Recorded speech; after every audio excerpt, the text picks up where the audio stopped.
अगर जो है वहां पे कौन सा दरिया है, दरिया सतलुज या दरिया ब्यास से पानी आएगा वहां पे। तो ये सिर्फ और सिर्फ इमरान खान की पॉपुलैरिटी है, उस पॉपुलैरिटी की वजह से ये खाइफ हैं। फर्ज करें अदालत फैसला करती है कि नहीं जी हमने अपने फर्द जुर्म आयद करनी, आगे चल रहे हैं, चलें फर्द जुर्म आयद करके, उसके बाद एविडेंस क्या है उनके पास। और क्योंकि हम हर चीज इंपोर्ट करते हैं जिसमें तेल है, एनर्जी है, ताकि हमारी जो बिजली है वो भी इम्पोर्टेड बिजली है, ना ही हमें पेशगी इकदाम नजर आए, ना अभी हमें कोई इकदाम नजर आ रहे हैं। बहुत शुक्रिया आपका डॉक्टर कैसर सज्जाद साहब। एक ज़ाहिर एक ऐसा मर्ज़ है जिससे हलाकतें भी हो रही हैं, तो हुकूमतों को चाहिए कि संजीदगी से इसके तदारुक का जो ज़रूरी है मामला, कि अगर पेशगी नहीं किए गए तो जो फिल वक्त इकदाम किए जाने वो ज़रूर किए जाएँ। सब्सक्राइब करें और बेल दबाएं ताकि कोई खबर रह न जाए।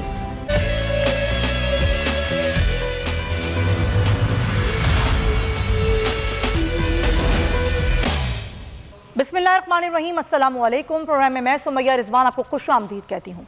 नाजरीन, रातों रात जहाँ हुकूमत की जानिब से आवाम के मुस्तकबिल को एक साइड पर रखते हुए अपनी मर्जी के बड़े बड़े फैसले कर दिए जाते हैं, वहीं कल रात इलेक्शन कमीशन ने कौमी असम्बली और सूबाई असम्बलियों के 13 हल्कों के ज़िमनी इंतखाबात मुलतवी करने का फैसला सुना दिया है।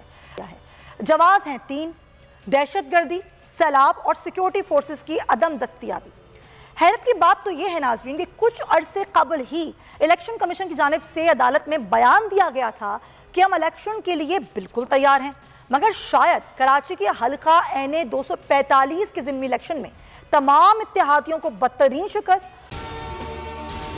अगर आपको वीडियो पसंद आई है तो लाइक पर क्लिक करें। और इमरान खान की रोज बरोज बढ़ती हुई मकबूलियत ने इत्तेहादी जमातों की सफ़ों में एक खलबली मचा रखी थी। कई तजियाकारों की जानिब से इम्कान जाहिर किया जा रहा था कि ज़िमनी इंतखाबात में इमरान खान की फतह के वाज़े इम्कानात हैं। ऐसे वक्त में इलेक्शन का मुलतवी होना महज इत्तेफाक है कि इत्तेहादियों के इत्तेहाद का मुश्तरका फैसला। ये तो हम नहीं जानते, मगर जिन 13 हल्कों में इलेक्शन मुलतवी हुए हैं उनमें से 12 हल्के ऐसे हैं जहाँ पर ना ही कोई सराबी सूरत हाल है और ना ही किसी नाखुशगवार दहशतगर्दी के वाक़े की इत्तला। PTI ने ज़िमनी इंतखाबात मुलतवी करने के फैसले को चैलेंज करने का फैसला किया है, मगर क्या ज़िमनी इंतखाबात को भी बल्दियाती इंतखाबात की तरह तवील मुद्दत के लिए मुलतवी कर दिया जाएगा? दूसरी जानब अगर हम बात करें तो इमरान खान के खिलाफ अब तक 21 से ज़ायद मुकदमा दर्ज किए जा चुके हैं, और जो कल सूरत हाल रही तौहीन अदालत केस की, उसमें अदालती फैसले के मुताबिक इमरान खान पर 2 हफ्ते बाद यानी कि 22 सितंबर को फर्द जुर्म आयद की जाएगी। और आने वाले दिनों में जो मुल्क की सियासत है और जो तहरीक इंसाफ का मुस्तकबिल है वो क्या होगा, ये एक बहुत बड़ा सवालिया निशान है। अगर इत्तेहादी हुकूमत इमरान खान को टेक्निकल नॉकआउट करने में कामयाब हो भी जाती है तो फिर अवामी रद्द-ए-अमल क्या होगा? कि इसके फौरी बाद आम इंतखाबात का ऐलान कर दिया जाएगा? एक के बाद एक इलेक्शन मुलतवी करवाने का ये सिलसिला कब तक जारी रहेगा? क्या हुकूमत इमरान खान का ये दावा दुरुस्त साबित कर रही है कि मुखालफिन इलेक्शन से भाग रहे हैं? अगर ऐसी हाल नहीं है तो फिर उन हलकों में इलेक्शन क्यों मुलतवी किए गए जहाँ पर कोई सराबी सूरत हाल नहीं है? तो हम ज़रा इस पर बात कर लेते हैं और हमें ज्वाइन करें अमीर अब्बास, सीनियर एंकर पर्सन है, तजियाकार हैं, उनसे ज़रा तजिया लेते हैं। अमीर, बहुत शुक्रिया। ये बताइएगा कल का जो फैसला ज़ाहिर तौहीन अदालत केस का, उसमें तो हम ज़ाहिर जो कानूनी नुक्ता नज़र है उस पर भी बात कर रहे हैं कि क्या ऑप्शन है, लेकिन जो ये खबर आई है कि जी 13 के 13 हल्कों में इंतखाबात मुलतवी, ये बल्दियाती के बाद फिर ज़िमनी मुलतवी, और ये कहा जा रहा है कि जी सैलाब की सूरत हाल है, लेकिन सैलाब की सूरत हाल तो बहुत सारे हल्कों में नहीं है।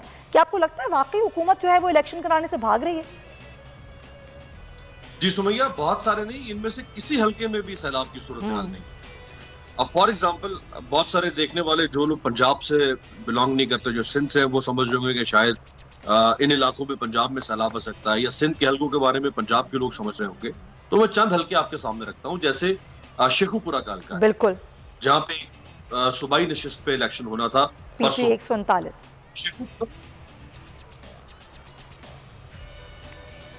जी अच्छा, हुआ है अमीर अब्बास से रब्ता, उनको हम कनेक्ट करते हैं। जब तक अजहर सिद्दीक साहब हमारे साथ हैं, माहिर कानून है, जब तक हम ये रिकनेक्ट करें और तजिया लें, लेकिन अजहर साहब से तरह बात करते हैं क्योंकि अजहर साहब का एक अपना नुक्ता नज़र है, कानूनी सूरत हाल पर बड़ी अच्छी रोशनी डालते हैं। अजहर साहब, जो कल हुआ, ज़ाहिर कल भी हमारी आपसे गुफ्तगू रही कि तौहीन अदालत में जो इमरान खान पर फ़र्द जुर्म अब आयद की जाएगी 2 हफ्ते बाद। फ़र्द जुर्म के बाद क्या होगा, लेकिन उससे पहले जो ऑप्शंस हैं इमरान खान के पास, कानूनी ऑप्शंस, वो क्या क्या हैं और वो किस तरीके से इस्तेमाल किए जा सकते हैं? अच्छा ठीक है, हमारे जो गेस्ट हैं उनसे हमारा राब्ता मुनक़ता हुआ है, लेकिन ज़ाहिर है दोनों सूरत हाल जो है उस पर बात करना बड़ा ज़रूरी है। एक तो ये कि इमरान खान के ऊपर जो तौहीन अदालत की कार्रवाई होगी 2 हफ्ते बाद, तो उससे पहले क्या जो कानूनी ऑप्शन, ज़ाहिर है उनके जो वकला हैं वो यकीनन गौर भी कर रहे होंगे। अभी आपको हमने खबर भी दी थी कि कहाँ इजलास हुआ जिसमें तमाम कानूनी ऑप्शंस, वो क्या क्या कानूनी ऑप्शंस हैं, चाहे वो इंटर कोर्ट अपील हो या फिर अगर गैर मशरूत मुआफ़ी का कहीं ऑप्शन ज़ेर गौर है तो वो इस्तेमाल किया जा सकता है। इमरान खान के वकला यकीनन उनको मशवरे दे रहे होंगे, लेकिन साथ ही साथ ये जो इंतखाबात मुलतवी किए जा रहे हैं सूबाई और कौमी असम्बली के, इसके पीछे अगर सैलाब की ही सूरत हाल है, जिस तरह अमीर अब्बास बात करें तो थोड़ा सा मैं भी आपको बता देती हूँ कि ये जो 10 हैं पंजाब असम्बली के, कौमी असम्बली के 10 और पंजाब असम्बली के 3 हल्के जहाँ पर ये ज़िमनी इंतखाबात होने थे, इसमें शेखुपुरा का उन्होंने जिक्र किया, भावल नगर जो कि PP 241 है, इस तरह के 157 मुल्तान, ये तीनों हल्के, यहाँ पर कोई सैलाबी सूरत हाल नहीं है। तो अमीर अब्बास से हम रिकनेक्ट हो गए, तो अमीर अब्बास से ही बात करते हैं। जी अमीर, आप क्या कह रहे थे, कंटिन्यू कीजिएगा। मैं ही कह रहा था कि शेखुपुरा के करीब तरीन जो दरिया है वो दरिया चनाब, दरिया रावी है। रावी और दरिया रावी और शेखुपुरा में तकरीबन 40 किलोमीटर या 45 किलोमीटर का फासला है कम से कम। और दरिया रावी एक ऐसा दरिया है कि जिसमें ज्यादा से ज्यादा भी अगर सैलाब आ जाए तो उससे 5 किलोमीटर बाहर फैल सकता है, उससे ज्यादा कभी भी नहीं फैला वो। इसी तरह फैसलाबाद जो है उसके करीब अगर दरियाए चनाब है तो वो फैसलाबाद से तकरीबन कम से कम 100 किलोमीटर के फासले पर दरिया चनाब है। तो दरियाए चनाब में तो ही नहीं इस दफा, और अब तो वैसे भी सैलाबी जो सैलाबी पानी की जो शिद्दत होती है उसका जोर टूट रहा है। हाँ। और अब जो जिस महीने में हम दाखिल हो चुके हैं, इस महीने के बाद तो ग्लेशियर वगैरह फटते भी नहीं है, और बरसात की भी जो पेशन गोई है वो भी कोई इस लेवल पे नहीं है। इसी तरह बहादुर जो है वहां पे कौन सा दरिया है, दरिया सतलुज या दरिया ब्यास से पानी आएगा वहां पे। तो ये सिर्फ और सिर्फ इमरान खान की पॉपुलैरिटी है, उस पॉपुलैरिटी की वजह से ये खाइफ हैं, ये इलेक्शन को मुलतवी करना चाहते हैं ताकि इमरान खान का जो इस्लामाबाद हाई कोर्ट में ट्रायल शुरू होगा 22 को, उस ट्रायल की में इमरान खान अगर डिस्क्वालीफाई हो जाते हैं, उनको सजा हो जाती है, तो हम उस नुक्ते को उठा के इलेक्शन में जाएंगे और हम कैंपेन करेंगे कि ये तो तौहीन अदालत करने वाला तो क्या ये इनको ये अंदाजा नहीं हो रहा कि फिर इसका जो रद्द-ए-अमल आएगा आवाम का वो क्या होगा, वो आइडिया नहीं हो रहा इनको अमीर अब्बास?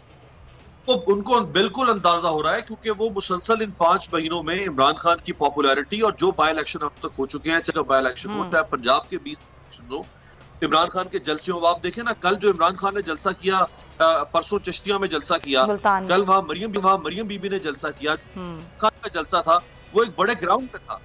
जो मरियम बीबी का जलसा था वो किसी सियासतदान के डेरे पर जलसा था, और कहते हैं जी वो बहुत बड़ी क्राउड पुलर है। भाई क्राउड पुलर है तो फिर वहां जाके जलसा करती हैं आप भी, जहां इमरान खान ने जलसा किया। सो इमरान खान बारहा ये साबित कर रहे हैं कि वो एक पॉपुलर लीडर हैं और उनकी पॉपुलैरिटी लोग बाय कर रहे हैं। सो उनको इस बात का अंदाजा है, लेकिन देखिए हुकूमत भी कोई ना कोई जोर तो लगाएगी, वो कोई ना कोई तोड़ तो निकालेगी इमरान खान का। वो स्कॉट फ्री जिसे कहते हैं वो नहीं जाने देगी इमरान खान को कि वो अपनी मर्जी से हम सबको रौंदते हुए और दोबारा वजारत उज़्मा के तख्त पर बैठ जाएं। वो हर तरह से उनको रोकने की कोशिश करेंगे, वो सियासी जो शतरंज है उसकी चालें चलेंगे, वो महलाती साजिशें करेंगे, वो रियासत की ताकत को इस्तेमाल करेंगे, वो खुफिया हाथों को इस्तेमाल करेंगे, वो पूरा जोर लगाएंगे इमरान खान को कि वो दोबारा पहुंच न सके। जैसे सांप सीढ़ी होती है, हादसा ऊपर जाए फिर किसी सीढ़ी से नीचे लुढ़का देंगे। तो वो अपनी सियासत कर रहे हैं, इसलिए उनको अंदाजा है कि इमरान खान उनको सियासत में निगल। लेकिन अफसोस की बात यह अमीर अब्बास, इस सांप सीढ़ी खेल में सबसे ज्यादा नुकसान जो है ना वो आवाम का हो रहा है। आवाम पिस रही है, उनका कोई कसूर नहीं है, लेकिन जाहिर है जब इस तरह की सियासत हो रही होती है अपने ज़ाती मफाद के लिए तो फिर आवाम ही पिसती है। खैर आपका पॉइंट आया, क्योंकि अजहर साहब भी हमें ज्वाइन कर चुके हैं, तो अजहर साहब से ज़रा ज़ाहिर है कल की जो सूरत हाल रही, कल भी अजहर साहब से हमारी गुफ्तगू रही। अजहर साहब, आप ज़ाहिर है इमरान खान के वकला मुशावरत कर रहे हैं, इमरान खान उनसे पूछ रहे हैं कि हमारे पास क्या कानूनी ऑप्शंस हैं जो इन 2 हफ्तों में हम इस्तेमाल कर सकते हैं। 2 हफ्ते बाद यानी कि फ़र्द जुर्म अगर लग जाती है उसके बाद क्या होगा। लेकिन उससे पहले मैं आपसे ये जानना चाहती हूँ कि कल भी हमने गुफ्तगू की थी कि इमरान खान के पास ये इंट्रा कोर्ट अपील का, सुप्रीम कोर्ट से रुजू करने का या फिर गैर मशरूत माफ़ी का, ये सारे ऑप्शंस मौजूद हैं, ये इस्तेमाल कैसे किए जा सकते हैं?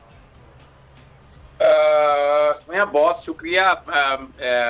माफ़ी, गैर मशरूत माफ़ी किस बात की? वो जो अदालत ने तो अदालत ने जो बात है ना उसको नॉट सेटिस्फैक्ट्री रिप्लाई करके जो मामला है ना वो तो उससे आगे चलेगी। और मैं नहीं समझता, मैं फिर क्लियर करता चलूं, ये जज की तस्दीक तो है, डेफेमेशन तो है, और लेकिन ये तौहीन नहीं है। जो अदालत की तौहीन या तौहीन कही जा रही है, क्रिमिनल कंटेम्प्ट मैं नहीं देख रहा बादिनों, इसलिए मैंने कहा था कि दायरा इख्तियार सेक्शन 4 भी अगर पढ़ लें, सेक्शन 18 भी देख लें। सेक्शन 4 के तहत है कि इसकी कोई ना कोई नीचे अगर फौजदारी के हवाले से मामला है जो कंटेम्प्ट के कॉन्टेक्स्ट में है तो फिर ये कंटेम्प्ट की प्रोसीडिंग नहीं चल सकती। और सब्सटेंशियल डेट्रीमेंट का लफ्ज इस्तेमाल हुआ है सेक्शन 18 के दायरा इख्तियार वाली बात तो यहाँ पर मौजूद है।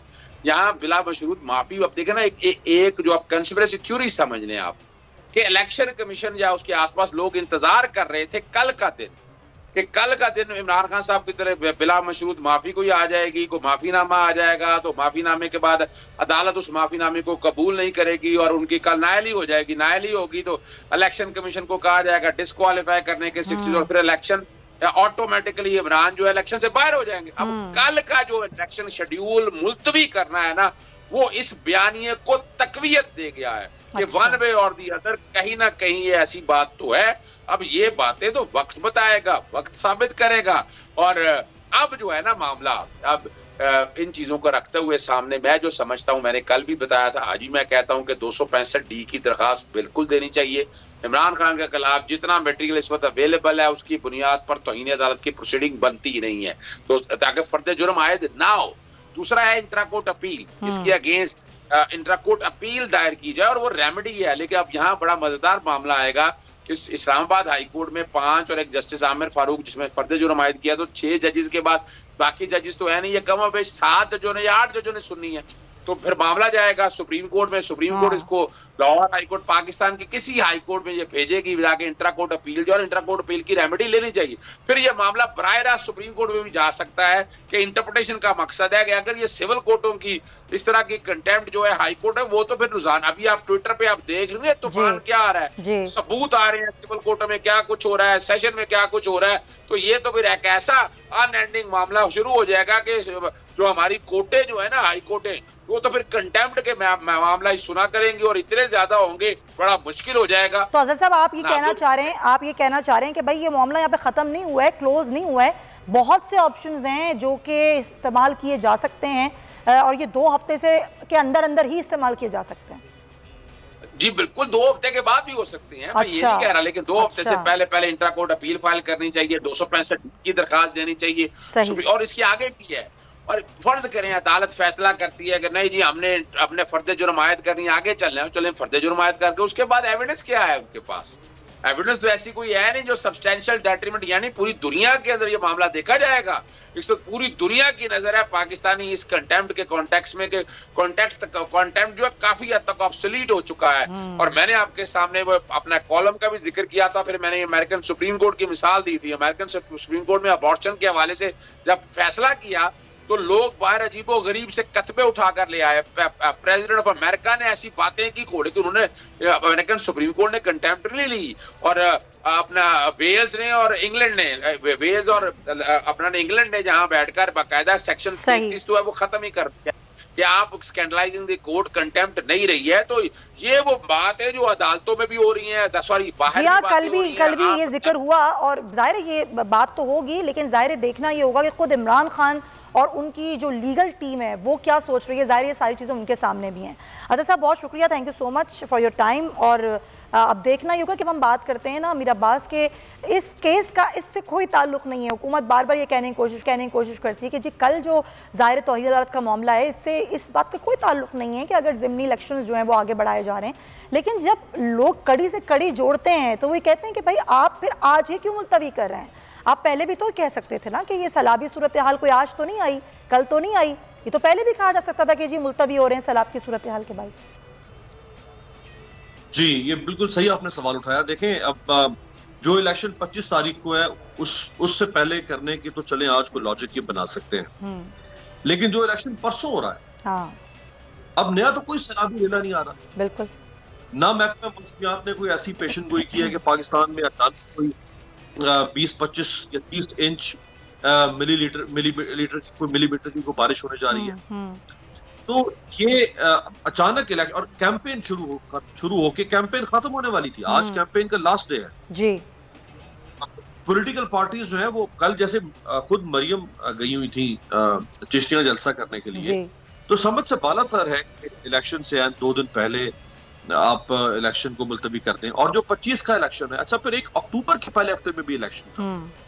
अक्टूबर के पहले हफ्ते में तो सैलाब या बारिश का कोई दूर दूर। अच्छा चले, हम अगर ये कह भी दें अमीर अब्बास कि चलें कुछ सूबों में या कुछ शहरों में बारिश है, तो कराची में तो बारिश है ही नहीं। कराची में तो कई हफ्तों से कोई बारिश नहीं है, बूंदाबांदी भी नहीं है, तो तब भी जो है ये 3 हल्के मलीर कोरंगी, तो यहाँ पे क्यों हो रहा है भाई? समझ से बाहर है। कराची में तो कोई सूरत हाल ही नहीं है ऐसी। देखिए, कराची में पहले बल्दियाती इलेक्शन इन्होंने इसी बुनियाद पर मुलतवी किया कि बारिशें और सैलाब है, और कराची में बारिशें हुई थी, लेकिन वो आज से कुछ 1.5 माह पहले उनकी ज्यादा बारिशें, उस पैमाने की बारिशें नहीं हुई। एमक्यूएम जो कराची की बड़ी पार्टी है, उसने कल भी प्रेस कॉन्फ्रेंस करके शोर मचाया कि होने चाहिए इलेक्शन। जमात इस्लामी कह रही है कि इलेक्शन होने चाहिए। पीटीआई ने कहा कि इलेक्शन होने चाहिए कराची में बल्दियाती, लेकिन बल्दियाती इलेक्शन नहीं करवाया गया। और ये इसलिए नहीं करवाया गया क्योंकि कराची के अंदर जो ज़िमनी इलेक्शन हुआ, महमूद मौकी इसमें कामयाब हुए पीटीआई के, और पीडीएम के मुतफिका उम्मीदवार को उन्होंने शिकस्त दी, तो वो एक बहुत बड़ी एम्बेरसमेंट थी पीडीएम के लिए। इसलिए इन्होंने सोचा कि अगर हम बल्दियाती इलेक्शन में जाते हैं और बल्दियाती निज़ाम में अगर पीटीआई के लोग आके बैठ जाएं, तो जो आगे जनरल इलेक्शन आएगा उस इलेक्शन में फिर बल्दियाती नुमाइंदे अपना रोल प्ले करेंगे अपनी पार्टी की फेवर में। सो ये साफ नजर आ रहा है कि इस वक्त पीटीआई को पॉलिटिकली एनिहिलेट करने के लिए इन्होंने इलेक्शन। चले, ये तो एक हुकूमत की सूरत हाल होगी ना। अमीर अब्बास, मैं चाहती हूँ आप जरा इस पर भी तो बात करें कि ठीक है जो भी हुकूमत कर रही है वो खौफजदा है। चले हम ये भी कह देते हैं खौफजदा है इमरान खान की मकबूलियत से। इमरान खान को अपनी मकबूलियत का बहुत अच्छे तरीके से अंदाज़ा है, लेकिन उनको साथ साथ ये भी पता है कि हुकूमत भी हर तरीके से कोशिशों में कहीं फंसाया जाए। तो क्या उनको अपना तर्ज सियासत तब्दील नहीं करना चाहिए? जो अल्फाज वो इस्तेमाल करते हैं जलसों में, थोड़ा सा संभल कर नहीं चलना चाहिए? जी बिल्कुल, आपने सही फरमाया कि जब आप जानते हैं कि आपके इतने हरीफ हैं, वो घात लगा के बैठे हैं जगह जगह पे, वो कोई वार जो है वो खाली नहीं जाने दे रहे, वो कोई मौका ज़ाया नहीं होने दे रहे आपके खिलाफ पॉलिटिकल मूव चलने का, तो आपको तो ऐसे मौके पे फूक फूक के कदम रखना चाहिए, सोच सोच के बोलना चाहिए। देखिए, वैसे भी कितनी हिकमत की बात हजरत अली अलैहिस्सलाम ने की कि इंसान अपनी जुबान का गुलाम है। बिल्कुल, इंसान अपनी जुबान के नीचे छुपा बैठा है, वो जैसे ही बोलता है वो बेनकाब हो जाएगा। इंसान की जुबान उसे तख्त पर भी ले जा सकती है, उसे तख्ते पर भी ले जा सकती है। तो ये सारी यानी और कई दानिशवर फिलोसफर वो जाहिर ये सब चीजें हम बचपन से सुनते आए अमीर अब्बास, और इमरान खान साहब इतने मकबूल लीडर हैं, उनको भी मालूम तरीके की गुफ्तगू करनी है और किस तरह की जुबान इस्तेमाल करनी है। आपका पॉइंट है क्योंकि वक्त की कमी है। नदीम कुरैशी साहब हमें ज्वाइन कर चुके हैं, पाकिस्तान तहरीक इंसाफ के रहनुमा। बहुत शुक्रिया आपका नदीम कुरैशी साहब। कल ज़बरदस्त जलसा रहा मुल्तान में, और फिर ये ज़िमनी इंतखाबात जिसमें मुल्तान का हल्का N157 भी शामिल है। क्या सूरत हाल है? हुकूमत तो कह रही है जी ये सारे हल्कों में सैलाबी सूरत हाल है, इसलिए हमने मुलतवी कर दिए इलेक्शंस। बिस्मिल्लाहिर्रहमानिर्रहीम। मौजूदा हुकूमत की जिस्मानी सेहत के साथ साथ मुझे ज़हनी सेहत पर भी अब शक हो गया। अच्छा, पाकिस्तान की आवाम ने जिस तरह से पिछले 4 माह में बिहेव किया, और जिस तरह से ये मौजूदा पीडीएम हुकूमत बोल न्यूज समेत हर उस आवाज को दबाने की कोशिश कर रही है जो पाकिस्तान के आम आदमी की आवाज है, जो पाकिस्तान की मिडिल क्लास की आवाज है।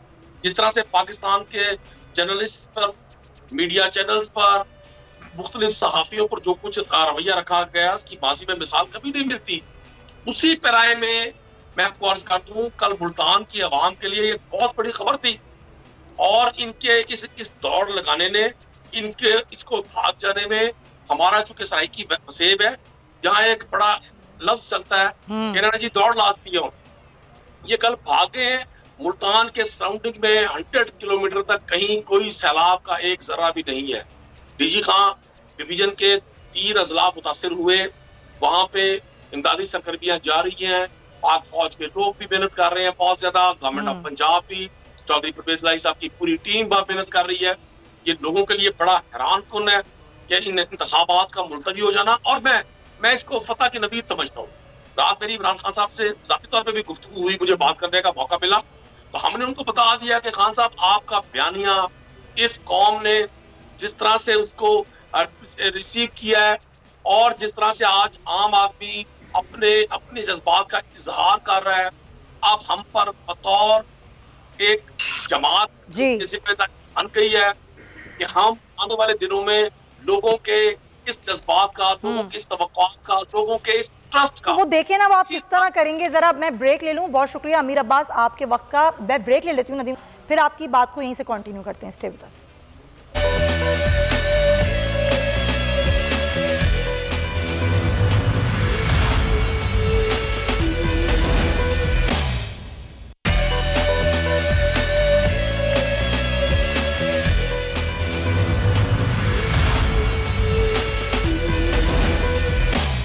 Welcome back to the show. और ब्रेक पर जाने से पहले नदीम कुरैशी साहब से जब हम गुफ्तगू कर रहे थे, और ज़ाहिर उन्होंने कहा हमारे ऊपर बड़ी जिम्मेदारी है कि आवाम की जो मकबूलियत है, आवाम जो हम पर एतमाद कर रहे हैं, अब हमें भी उस तरह की परफॉर्मेंस दिखानी होगी। लेकिन उससे पहले ज़ाहिर है हुकूमत में आना पड़ेगा। वैसे तो पंजाब में आपकी हुकूमत है, KP में आपकी हुकूमत है, वहाँ परफॉर्मेंस दिखाने का पूरा मौका है। पंजाब जहाँ पर इस वक्त सैलाबी सूरत हाल है, KP जहाँ पर सैलाबी सूरत हाल है, ज़ाहिर इमरान खान साहब गए भी, खुद भी जाकर उन्होंने सैलाब मुतासरीन से मुलाकात की और वहाँ पर जो सैलाबी सूरत हाल थी उसको देखा। लेकिन जो अभी भी मामलात हैं, आपके हाथ में दोनों सूबों की हुकूमतें हैं, तो काम करने का मौका और परफॉर्म करने का मौका तो अभी भी आपके पास है। अगर वफाक की हुकूमत नहीं है तो क्या हुआ, लेकिन आपके पास अभी यहाँ पर हुकूमतें हैं, तो यहाँ पर साबित किया जा सकता है। और आवाम तो वैसे ही आपको पसंद कर रही है, और आवाम ये चाह रही है कि आपको इक़्तिदार मिले। तो जब इतनी मकबूलियत आपको मिलती है, इतनी मोहब्बत आपको मिलती है, इतना प्यार आपको मिलता है, तो फिर आपको भी अपना जो तर्ज़ सियासत है, जो आपकी कारकर्दगी है, उसमें भी आपको बहुत ही बेहतरी लाने की ज़रूरत होती है। ज़ाहिर है अभी जो भी इस सूरत हाल है, ख़ासतौर पर सैलाब की सूरत हाल की मैं इसलिए बात कर रही हूँ कि इस वक्त ज़ाहिर मुल्क में सैलाबी सूरत हाल है, गो के बेहतरी है, लेकिन अभी भी बहुत से इलाके ऐसे हैं, बहुत से देहात ऐसे हैं नाजरीन, जहाँ पर लोग सैलाबी सूरत हाल के बाइस परेशानी का शिकार हैं। ज़ाहिर है सिर्फ एक सूबाई हुकूमत मदद नहीं कर सकती, सारी हुकूमतें और दीगर जो लोग हैं वो मिलकर ही मदद कर रहे हैं। लेकिन जो एक असर पड़ रहा है मुल्क में, जो पॉलिटिकल अनसर्टनिटी है, उसका असर मईशत पर पड़ रहा है। फिर उसके बाद जो मज़ीद इसका नुकसान हुआ वो सैलाब की वजह से हुआ, और मुस्तकिल हम देख रहे हैं कि अशिया खुर्दनोश की कीमतों में इजाफा होता चला जा रहा है। नाज़रीन, अगर हम बात करें तो कोई भी कौम हो, कुदरती वसाइल और इंसानी सलाहियतों का एक बेशबहा ज़ख़ीरा होने के बावजूद जो इंतहाई नफ़रतें, अक़रबा परवरी, बददियानती का शिकार हुई हो, पाकिस्तानी कौम हुई है। जबकि सियासतदान ही वो बाजीगर हैं जो ऐवान इक़्तिदार में बैठ कर हमारे मुल्क की किस्मत के ऐसे फ़ैसले करते हैं जिनके नताइज पूरी कौम को भुगतने पड़ते हैं। सैलाबी आफत ने तो पहले ही मुल्क में तबाही बपा कर रखी है, मगर हुकूमत की बहरानी शिकार जो इंतकामी सियासत और मुआशी फैसलों की बदौलत महंगाई का सैलाब भी आवाम को तहस नहस कर रहा है। मौजूदा हुकूमत ने फैटफ और IMF की शराइत को मानकर वो क़वानीन भी लागू कर दिए जो दुनिया में कहीं नहीं है। पाकिस्तान का कर्ज 50,503 अरब रुपए तक जा पहुंचा है। पाकिस्तान दुनिया में फीकस आमदनी के हिसाब से 160वें नंबर पर आ चुका है।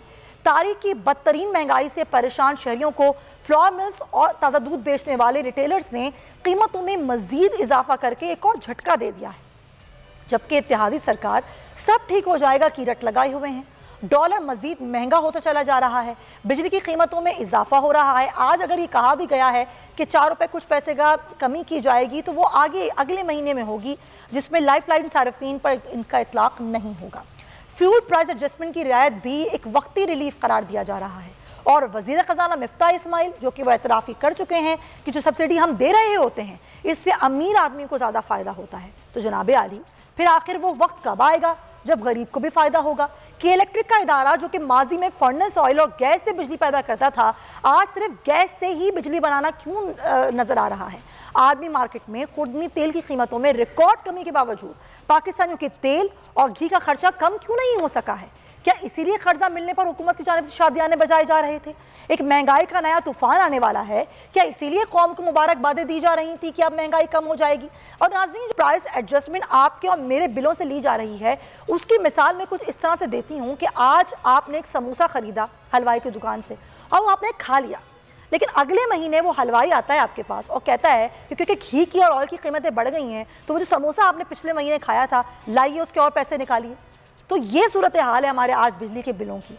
जो हम बिजली इस्तेमाल कर चुके हैं उसके हम मज़ीद बिल जो है वो दे रहे हैं और समझ में नहीं आ रहा है गरीब आदमी को कि हमने कसूर क्या किया है। इसी पर हम बात करेंगे। साबिक़ वज़ीर ख़ज़ाना हैं सलमान शाह साहब, उनको हम वेलकम करते हैं। बहुत शुक्रिया डॉक्टर साहब। अब ये जो सूरत हाल है, एक तरह हमें IMF से कर्जा भी मिल गया, बड़े दावे किए जा रहे थे कि डॉलर जो है वो काबू में आ जाएगा, डॉलर रोज़ बरोज़ बढ़ रहा है, कभी 2 रुपये कभी 3 रुपये का इजाफा हो रहा है और अशिया खुर्दनोश की कीमतें सर आसमान पर पहुंच चुकी हैं।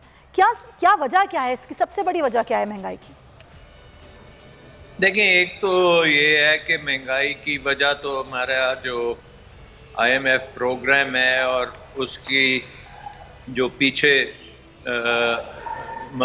जो थे जो रीजंस हैं IMF प्रोग्राम के, वो तो बड़ी लंबी बात होगी, बट इमीडिएटली डॉक्टर साहब खता हजरत, मैं चाहती हूँ मैं दोबारा आपके पास आऊँ, आपकी गुफ्तगू बड़ी इंपॉर्टेंट है। वापस आते हैं, हम बात करें डॉक्टर साहब हमारे साथ मौजूद डॉक्टर सलमान शाह साहब, और महंगाई की सूरत हाल जो है इसकी सबसे बड़ी वजह क्या है और वो क्या समझते हैं, तो हम उनसे ये बात करें। जी डॉक्टर साहब प्लीज़ कंटिन्यू कीजिएगा सर। देखें, पाकिस्तान में आपको मालूम है कि हमने तकरीबन 22 IMF प्रोग्राम किए हैं और उन IMF प्रोग्राम की एक बेसिक वजह हमेशा होती है बैलेंस ऑफ पेमेंट क्राइसिस, यानी कि आपके मुल्क में इंपोर्ट्स जो हैं डॉलर्स में वो बहुत ज़्यादा होती हैं, एक्सपोर्ट्स डॉलर्स में बहुत कम होती हैं। वो जो ट्रेड डेफिसिट है वो रेमिटेंसेस के बावजूद पूरा नहीं होता और एक खसारा रहता है जिसे करंट अकाउंट डेफिसिट कहते हैं, और उसकी वजह से आपको बेशुमार बैरूने मुल्क कर्जे लेने पड़ते हैं और फिर कर्जों की जब अदायगी करनी पड़ती है तो उसके लिए भी डॉलर्स नहीं होते, और हत्ता के कर्जों के सूद के ऊपर जो डॉलर्स पे करने होते हैं वो भी आपको और कर्जे लेके पड़ते हैं। लेकिन डॉक्टर साहब जब इमरान खान के दौर में महंगाई 13% थी, सर जब इमरान खान के दौर में महंगाई 13% थी तो वो क्या पॉलिसीज़ थी? आज महंगाई जो है वो 1975 के वक्त की यानी कि जब उससे भी ज़्यादा हो गई, यानी कि 27.3, ये अगस्त की अदाद शुमार हैं, तो उसके पीछे क्या वजह है? उस वक्त 13 थी या 27 है?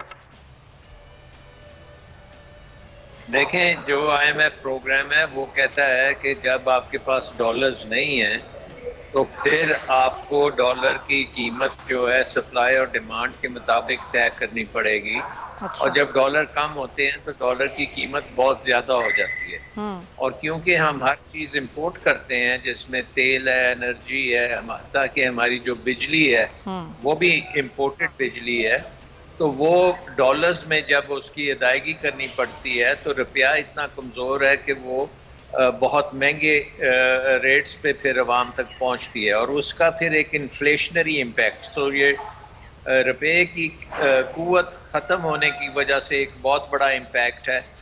दूसरा इम्पैक्ट है कि दुनिया में यूक्रेन की जंग की वजह से एनर्जी प्राइसेस जो हैं वो बहुत ऊपर चली गई थी, और उसके साथ साथ फूड आइटम्स की प्राइसेस बहुत ऊपर गई हैं, तो वो सेकेंडरी इम्पैक्ट है। लेकिन सर ग्रेजुअली पूरी दुनिया में अब ये सूरत हाल बेहतर हो रही है, ऑयल प्राइसेस भी इंटरनेशनली कम हुई हैं, लेकिन पाकिस्तान में नहीं हो पा रही।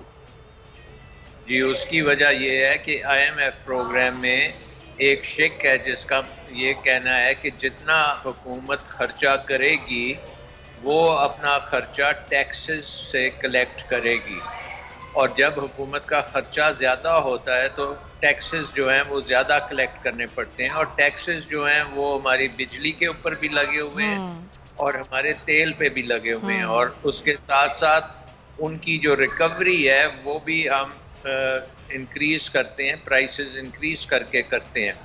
सो आई थिंक कि वो जब भी ये खसारे जब पूरे नहीं होते, पर्टिकुलरली हुकूमत के अखराजात के, तो वो बिजली की कीमत और तेल की कीमत ऊपर जाती है, जिसकी वजह से फिर एक और इन्फ्लेशन का दौर चलता है। लेकिन सर अभी आपने इंपोर्ट की बात की, हुकूमत ने इंपोर्ट भी बंद की कुछ अरसे के लिए, ज़ाहिर है उसका भी मगर कोई फ़ायदा नहीं हुआ इनको, तो जब इंपोर्ट बंद करने से भी फ़ायदा नहीं हुआ तो फिर पॉलिसीज़ क्या और होनी चाहिए हुकूमत की?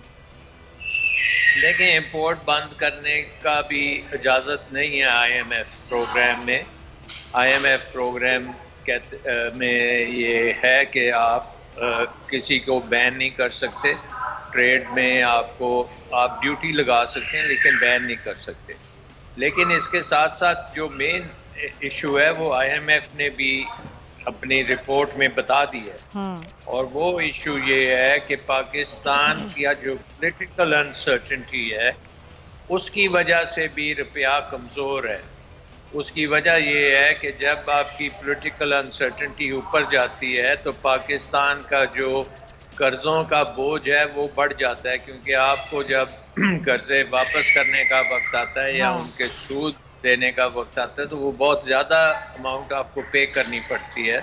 तो IMF ने भी अब इस रिपोर्ट में पहली दफ़ा ये बात की है कि पाकिस्तान में जो सियासी कशमकश है वो इस इक्तिसादी प्रोग्राम जो है उसको मुकम्मल नहीं होने देगी। सही। और ये सियासी कशमकश को ठीक करना पड़ेगा, और वो इंडिया दे रहे हैं कि आपको एक स्ट्रॉन्ग गवर्नमेंट बनाने की ज़रूरत है जो इलेक्शंस के ज़रिए आए, ताकि अवाम की उनको बैकिंग हो और वो 1-2 वोटों के ऊपर ना जिंदा रहें, उनके पास एक अच्छी मेजॉरिटी होनी चाहिए के साथ आए, ताकि वो पाकिस्तान की इकॉनमी को रिफॉर्म कर सकें, बेहतर कर सकें, पाकिस्तान की इकॉनमी को कम्पेटिटिव कर सकें, करप्शन के साथ डील कर सकें, हालात को जो प्रॉस्पेरिटी है अवाम के लिए वो जनरेट कर सकें, वेल्थ जनरेशन कर लें। तो उसके लिए अब IMF ने कह दिया है कि जी आप अपने सियासी निज़ाम को दुरुस्त करें। सारी बातों की ये बात है कि सियासी अनसर्टेनिटी जो है वो ठीक करने की ज़रूरत है। बहुत शुक्रिया आपका डॉक्टर सलमान शाह साहब।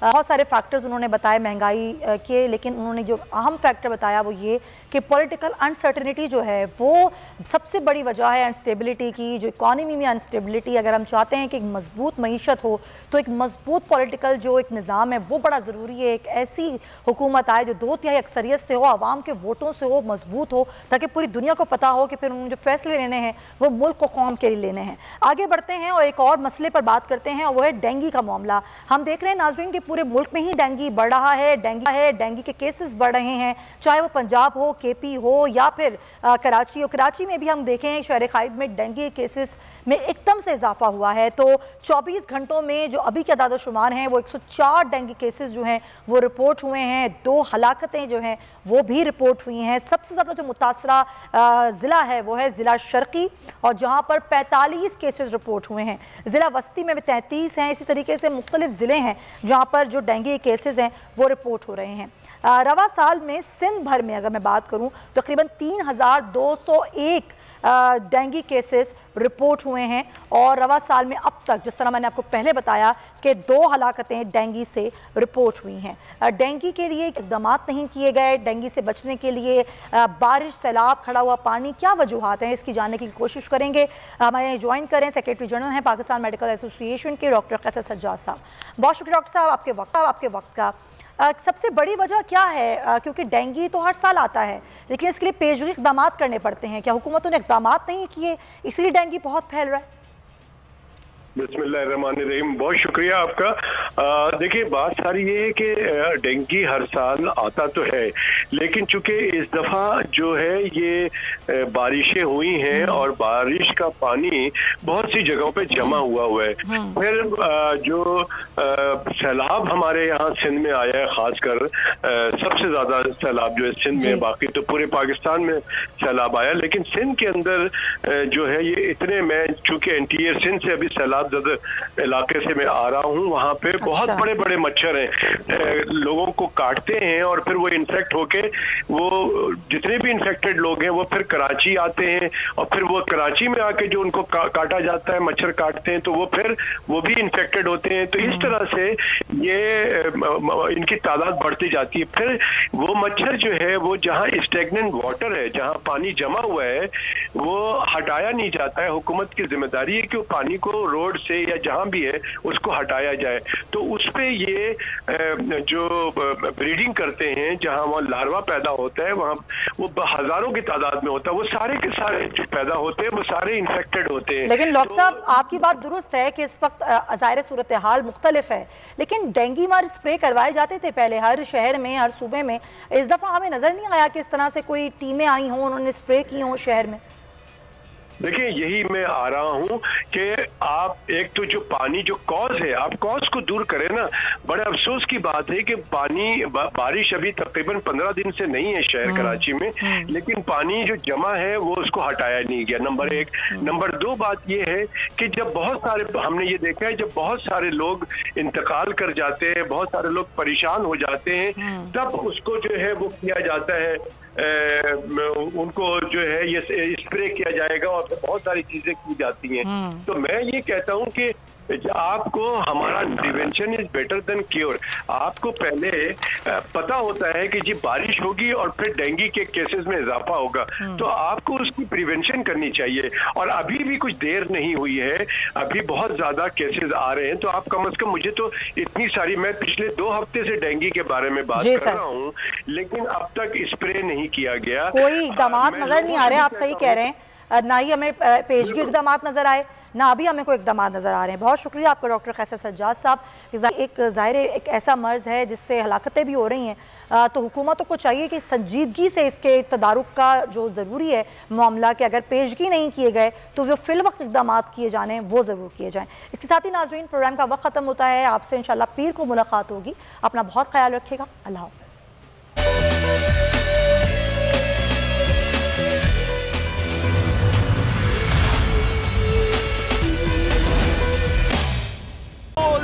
एक बार फिर नंबर 1। सब्सक्राइब करें और बेल दबाएं ताकि कोई खबर रह न जाए।